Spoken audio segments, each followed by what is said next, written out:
And who might that be? Myself. I am also a married man with a wife certainly no less beautiful than his. But I hope you don't think I go into such nonsense. Distrust, suspicion, ha! The thought never even crosses my mind. My wife, where is she? She is over there in the alcove with Count Rosillon, a charming young man, so very French. When you smile, it is like the sun coming out. I feel so warm and over. Oh, you mustn't say these things unless we're alone. See how happy she looks. Yes, it is always a pleasure to observe two people who seem to have so much in common. But true hostess, the real ambassador. We can safely leave her as well. It looks like everyone else has gone to the ball. Come, let's join them. What mischief are you up to now? Not even writing on my cell. A message for me. You won't let me say it out loud, and I can't keep it buried inside, so I must write it down. I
be sensible when my owl turns cloudlands every time I look at you.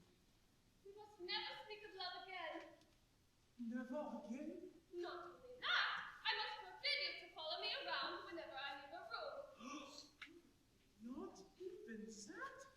We have to keep up appearances, even when the appearances are true. Look at her. Still at it. As you say, a born obstacle. My wife has the gift of making a person feel completely at home. My dear, Yes, dear. Count Rossian was just telling me of his plans to buy a horse. what will entertain Madame Blanc? Everybody has been asking. They are trying to keep her. How embarrassing it would be. I am sure there's no cost for love. Someone who doesn't know Paris can get easily lost and usually does. Just as I'm afraid. Do go and see what you can find out. If you think that would be any help. Well, Count Rossian, aren't you coming with me? You're asking me? Of course I will! Tell us more about these Madame Lavary. Whom everyone is so excited about. A Cinderella story. From rags to riches. Lavary was a painter, old enough to be her father. He was in love with her when she was still a girl. And when she came of age, he asked for her hand. Which I dare say she promptly gave. On the contrary, she seemed to laugh it off. He kept asking, she kept refusing. This minuet went on for a number of years until she surprised everybody by suddenly accepting. Oh, sounds like dashed hopes. Oh, the cold light of reality. Whatever the reason, she kept it to herself. And Lavary was a man of the utmost tact. He proved it by dying. Thus leaving his lovely widow with a fortune of no less than 50 million crowns. 50 million? She sounds charming.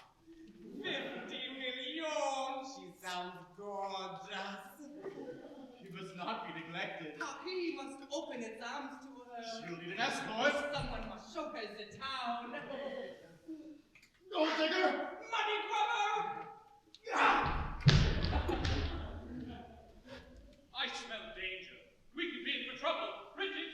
How so? The 50 million belong to the widow. It is deposited into the National Bank of Pontevedra, an institution of questionable stability. Of which we are the administrators. Its present assets come to 50 million crowns, 11,096 francs, plus 84 sous. The 50 million are Madame Glavery's. The 11,000 are mine. The 96 are mine. The 84 sous belong to the citizens of Pontevedra. It is obvious to see that if Madame Lavary married a To foreigner... remove the funds from the National Bank, the bank would fall. Debacle! Gentlemen, let us not jump to conclusions. Take my word for it, catastrophe will not occur. The master has taken on the case. We have to prevent Madame Lavary from marrying a foreigner. How? By getting her married to one of our own. We find an attractive man her age, suave, handsome, dashing. Nature will do the rest. All we do is start the ball rolling. Ah, the English, back from the search. Were you successful? Did you find the address I gave you? Was he there? Yes, Your Excellency. Bravo! Good work. But why isn't he with you? I meant, yes, I did find the address. Count Danilovich was not at home. But you didn't give up. What about his club? Doesn't he have a sweetheart? The problem there, sir, is that atoning to the list. Damnation! The one time this country has needed him, Count Danilovich is nowhere to be found. No, sir. A pity. We tried. I meant, no, sir, I did find him. Good heavens, man! Where? Ever heard of a club called Maxime's? That pagan temple of debauchery. Frequented by girls who cast aside all pretense of respectability. Girls who live solely for pleasure. A switch! Our hero is a connoisseur. There he was surrounded and in no mood to be disturbed. Did you give him my message? I told him his country has urgent need of this service, that he is to report immediately to the embassy, and he replied, well, perhaps I should say what he replied. He dare refuse an official summons in order from his superior. will be here in 15 minutes, thanks to a little white lie I concocted myself. Which was? I told him that the champagne served by your excellency was first rate.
Delightfully unaffected. Refreshing as a summer breeze. Oh, a check in the mail.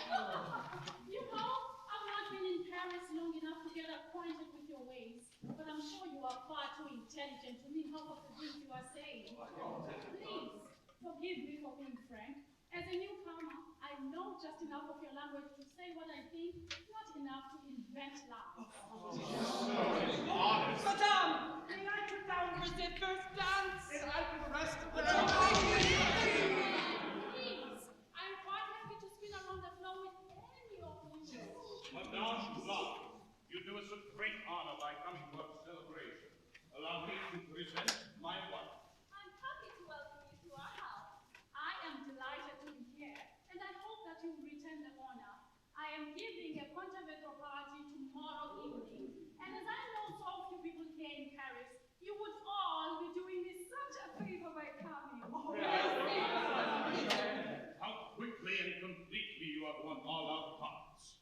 My heart still belongs to Pontevedra on account of my late husband. Poor dear man, so tragic.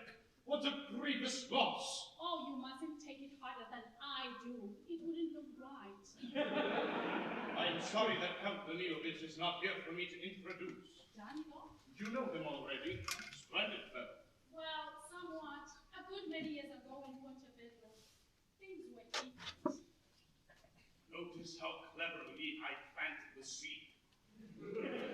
Shall we return to the ballroom? No, please. Your arm, Baron. Everyone else will start to take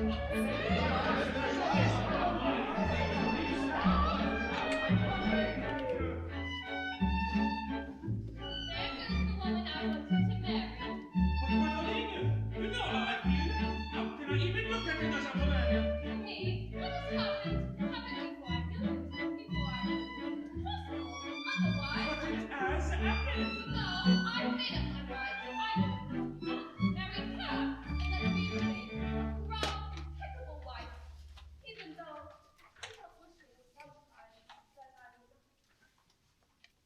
Well, all right. If you insist, I'll dance with the widow and do my best to win her. You beast! How can you forget so easily? Oh! Wait!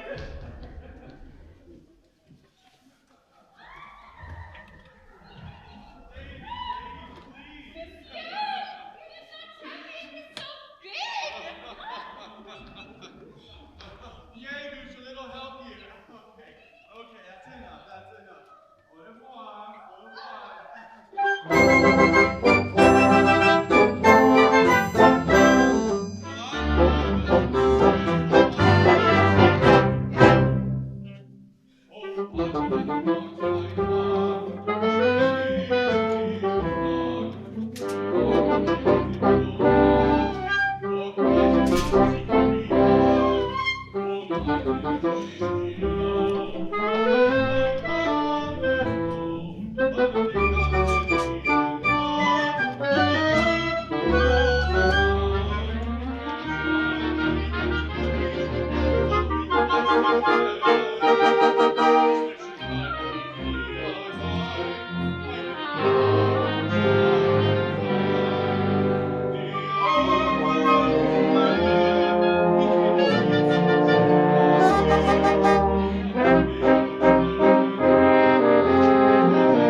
My friend, there's nothing like women to cure you of a woman.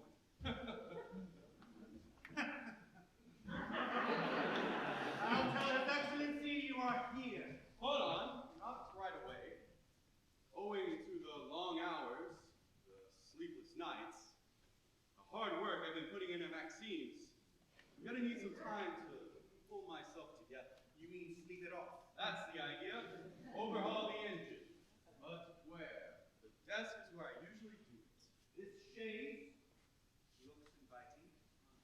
good as the Ritz for me.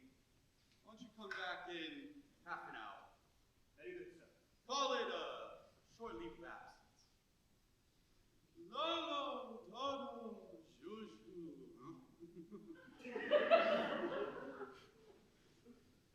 Lulu, fru, fru.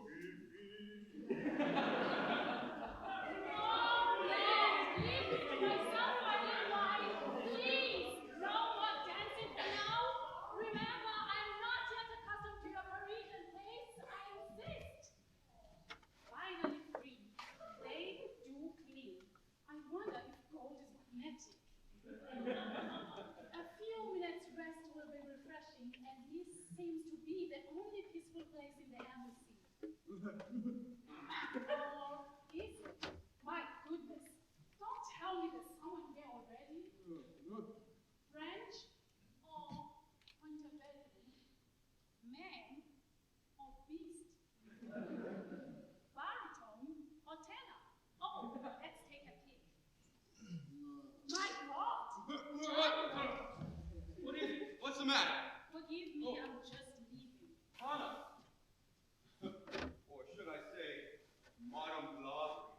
Whichever you prefer, do continue with what you are doing. Excuse the interruption.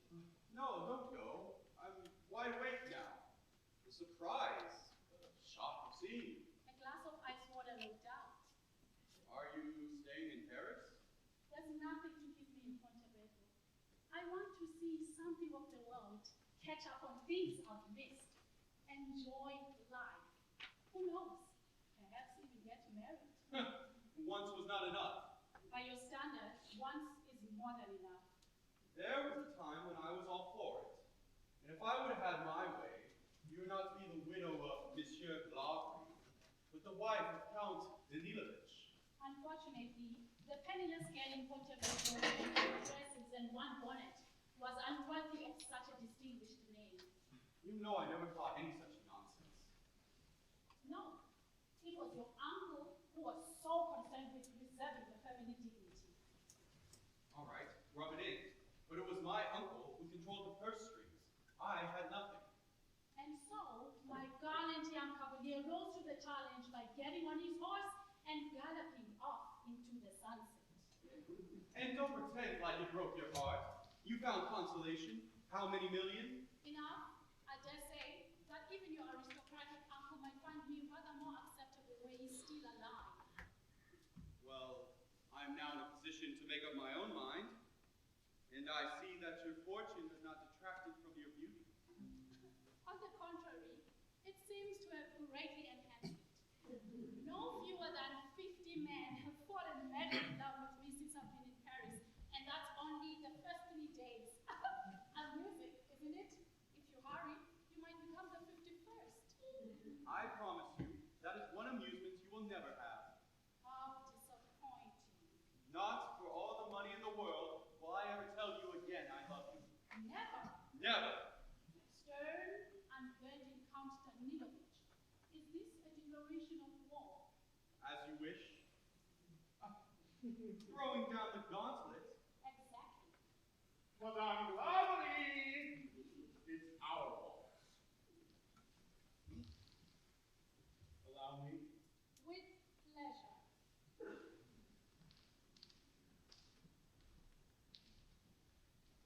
Dear God, I must have dropped that silly bag. Whatever possessed you to write such a preposterous message on it? No, no, it was a tender, beautiful gesture. So like you. But we must find it. If someone else does, then I will it. You know how people love to talk. Me, a proud, impeccable wife. Why must you keep saying that? Because I could so easily. The buffet! I must have dropped it near the buffet. Hurry, do you think you can find it? No, no, no. It's no use trying to console me. The truth has come to light. A truth that I cannot avoid. I can deceive myself no longer. Why, whatever is the matter? My wife, she is having an affair, and I have proof. A fan. I found it. She dropped it near the buffet. It has an unmistakable message on it. She is making a fool of me. Oh my God,